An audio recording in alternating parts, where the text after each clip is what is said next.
This is Minju with Way of BJJ. So this is like a new type of content we're trying out. You know, it's gonna be more casual because Lucas is such a great guy. We don't want to do an interview where we're like, oh, hi, my name is Lucas. You know, we don't want that. We want you to be yourself. We're gonna have some fun. So yeah, so this is we're at Lapel Arts today, and just a real quick introduction. So my wife walked by Lapel Arts a few weeks ago. Then she came home. She's like, hey, Minju. Well, she doesn't call me Minju, only when she's mad. But she's like, hey, honey. Yeah, then it's like, hey, fucker. I just walked by this new academy. You know, maybe you should check it out so you don't have to go all the way out to Steveston, you know, a few times a week, which I don't mind because Advantage is still a great school. But then I checked it out. Then am I like so psyched, and I feel so grateful that they opened up within walking distance to where I live. And Lucas, he is actually a renowned competitor with highly prolific. He's a gold medalist in IBJJF competitions, UAE JJF, right? Yeah. And then also gi and no gi Pan Ams. Yeah. So today we're just gonna have some fun, talk about his journey, talk about his competition mindset, and hopefully there'll be a lot of golden nuggets that people can get out of it. All right. So, Lucas, why don't you tell us a bit about yourself and what your life was like before jiu-jitsu? Before jiu-jitsu, so before jiu-jitsu, I was just in high school, just like, so I started really young, right out of high school, basically. I already started doing some grappling with wrestling, and then did a bit of MMA, got like concussed really badly, and then I decided to go into the full path of doing jiu-jitsu, being a full-time competitor, basically, and right off the bat, because I got like so addicted to it. I caught the bug really early. Wow. So I gotta stop you right here. You cannot talk about trying MMA and getting concussed and then just kind of glaze over it. What happened? How did you get concussed?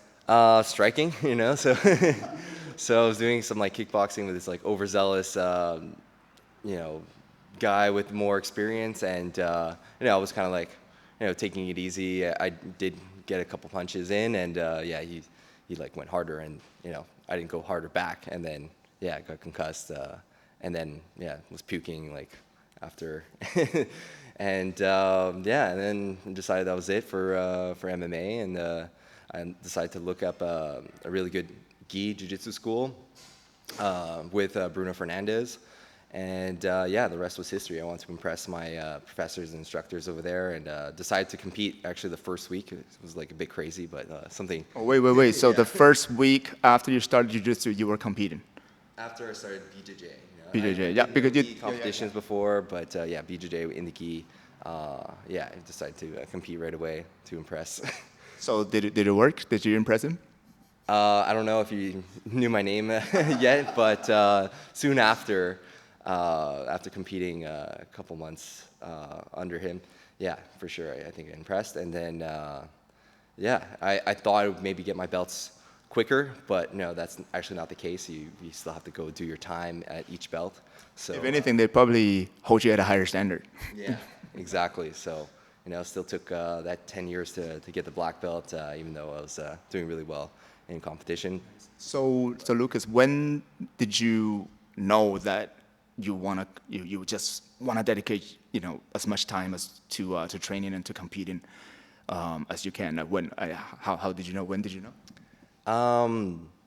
So I got mugged in Montreal, and after that I was like, okay, I need to like really work on like self-defense. Became more obsessed with it, but I just wanted to be like more known in jiu-jitsu because I knew I had a knack for it, and so that's why I really went all in and just trained every day.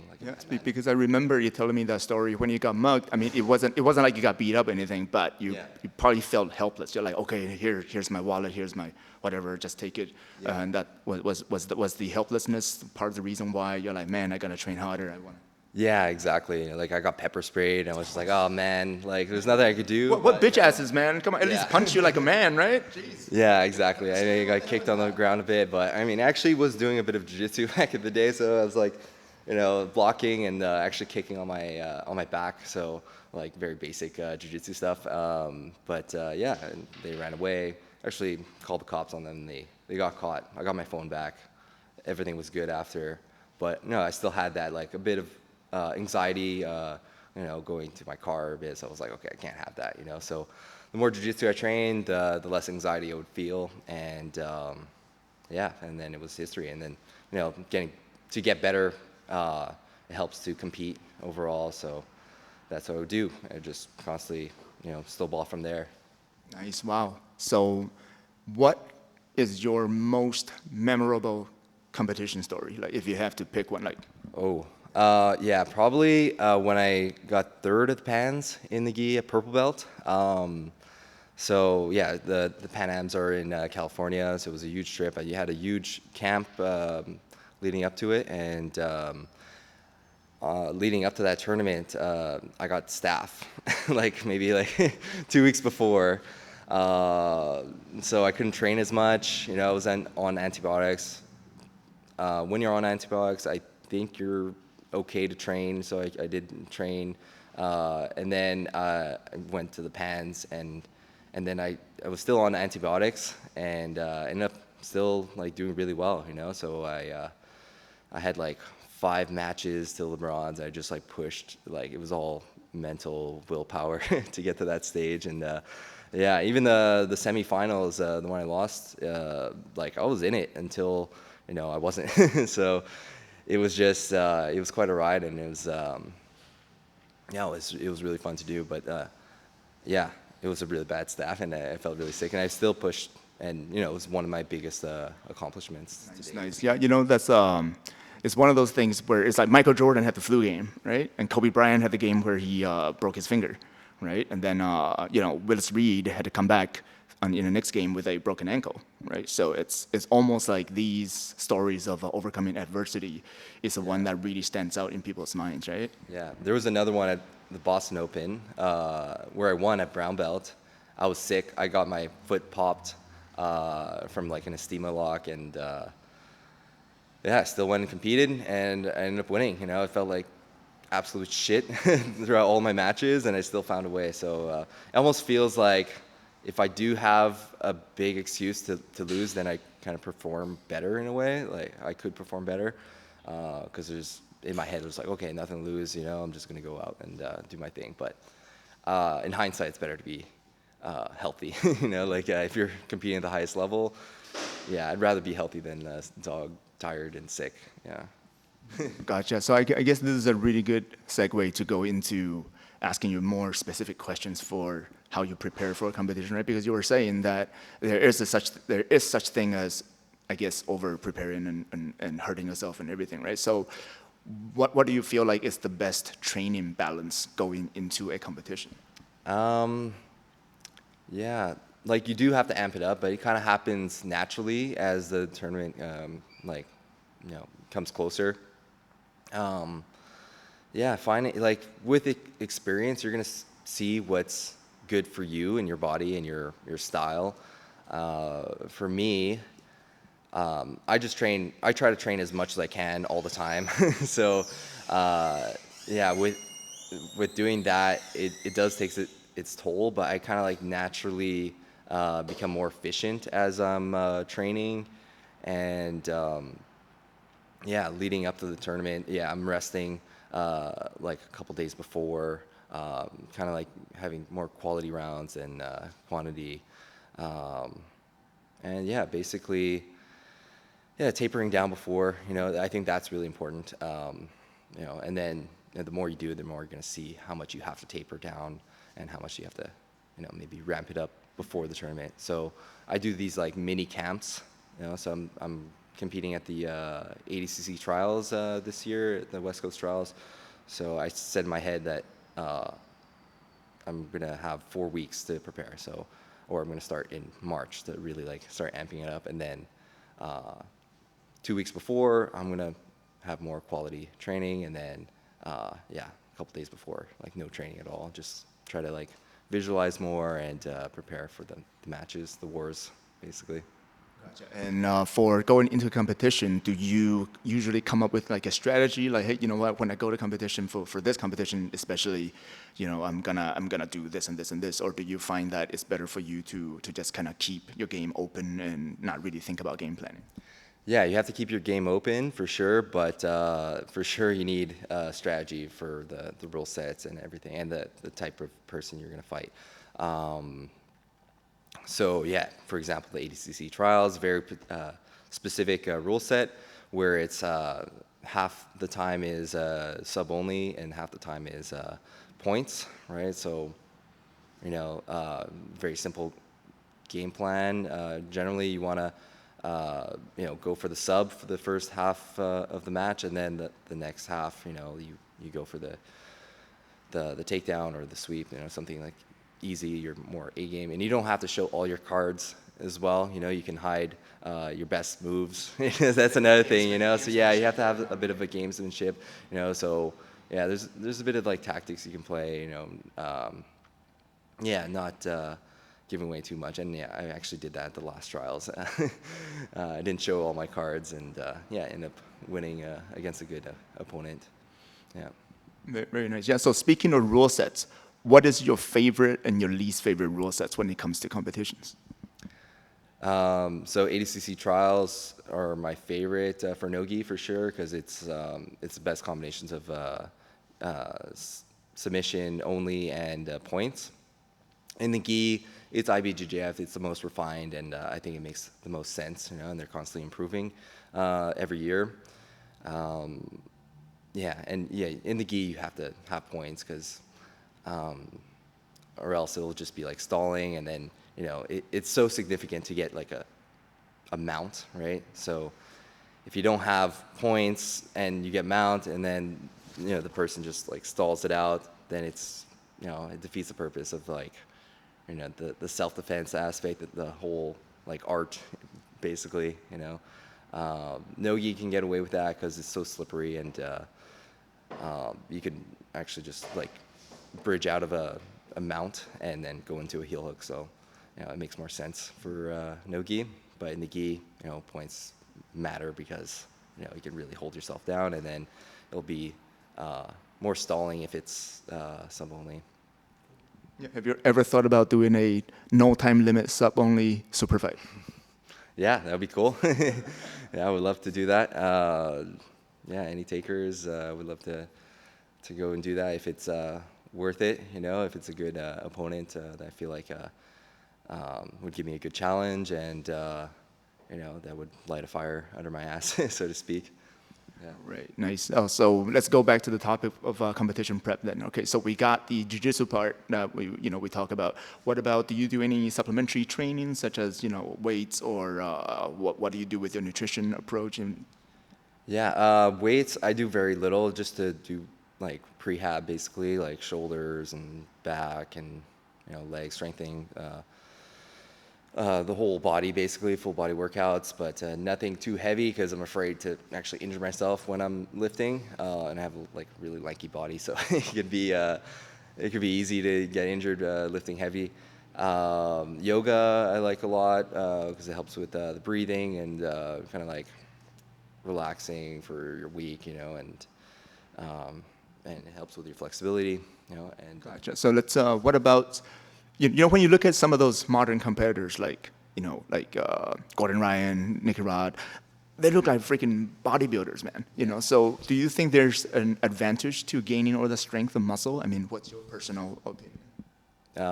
Yeah, there could be an advantage, but yeah, it might not be so natural. So I'm all for being natural and not cheating. So yeah, whatever. Not a fan. But yeah, because I'm in here for the long run, you know. So I don't think that's healthy for the long run to take so much SIE, basically. And yeah. Yeah, it could be good, but I'm all for like good diets, right? So not too many carbs throughout the day, so you have, you know, so you feel good during training, and make carb up like at night, so you can, you know, it can help you sleep, and then you can feel better for the next day, right? So that's what I believe in, good diets. Yeah, for sure. And what's your favorite submission? In the gi, it's probably the step over choke, right? So I probably hit many with that choke, and it's quite good, you know. So yeah, watch out, guys. He's giving away all his secrets right now. I'm just saying. I mean, there's so many other submissions I like. Or maybe his gamesmanship. Maybe he's not telling the truth. I mean, it doesn't matter. There's a ton of other submissions I like to go for. In no-gi, I guess rear naked choke, yeah, or strangle. Yeah. So any position that you hate to be stuck in? I know. I mean, I know you're really great at getting out from any position, but is there like a least favorite? Like, man, I really don't want to be here. Yeah, I think we mentioned this last time. Like, if I'm stuck in a rear naked choke or strangle, whatever you want to call it, basically, yeah, that's the worst position, and it's really hard to get out of, right? Unless you already have the hand and you're hand fighting properly. But yeah, that's about it. Triangles suck too. You know, I don't want to be stuck in a triangle against someone who has really long legs. So yeah. So how much time should you spend training escapes from like a fully locked in submission? You can try it out. I don't think it's like very useful for rear naked triangle. Maybe a triangle, because yeah, some people make a lot of mistakes with triangles. Yeah, it depends on the submission. Like omoplata, you can definitely roll out of that pretty easily. Yeah, just do it. I mean, you're gonna go over it naturally as you move up the ranks, like a blue belt, purple belt. You'll probably find yourself there a lot, but at black belt, like I've seen it so many times, and I've fought out, and usually I just don't get in those positions. Yeah, I think it's more important to go over positions first, like back, starting in the back, or starting bad spots like side control or mount, basically. Yeah, makes sense. It makes total sense. Makes total sense. So, for aspiring competitors, right? For people who really want to compete, maybe they have really big goals to become world champions, or maybe they just want to be local legends, right? So, what's the best advice you could give them? Yeah, just keep competing as much as you can. Don't let like any loss like really put you down. I mean, it's always gonna put you down like naturally, but just keep going after it, and don't shy away from competing as much as you can. Like I actually wish I competed more, but I didn't. But I still competed a lot over the years. So it's just yeah, you can get like a bit OCD over it. You need to compete, but you have to find what works for you. Some people prefer to just compete like once in a while, but I think that's more at the higher levels, right? But like moving up the ranks in the colored divisions, just compete, just go after it as much as you can. Yeah. Dude, that's awesome. So, gonna start wrapping it up a little bit. But what's your own goal for competition? For the next, for the near future. I mean, what's your competition plan like? Yeah, try to do as well as I can. There's the ADCC trials, as I mentioned before, so I want to go and win that. As hard as it can be, like I still think I can, like make some waves and do really well. A lot of opens in IBJJF, so I can get some points and like come back from not competing during the pandemic. It was tough. So many opens, and then eventually do the Worlds and Pan Ams again. So always have that in my mind, and it's been a dream of mine since I started. So yeah, continuing with the path, and the reason why I want to continue is so I have more motivation, and new motivation is to promote Lapel Arts, the new academy around in Vancouver. So me and Paulini and we just opened, and we think it's going to be a really big thing, not only in Vancouver locally, but worldwide. I think we can really make some waves, and create a big buzz worldwide. Nice. We're freaking love to see that, Yeah. Lucas. So again, awesome. Thank you for this interview. That was great. Yeah. So again, let's make sure congratulations again on realizing the dream and opening up Lapel Arts, and hope we wish you guys the best and all the success in the world. Okay. Cool. Awesome, man. Thank you. Peace.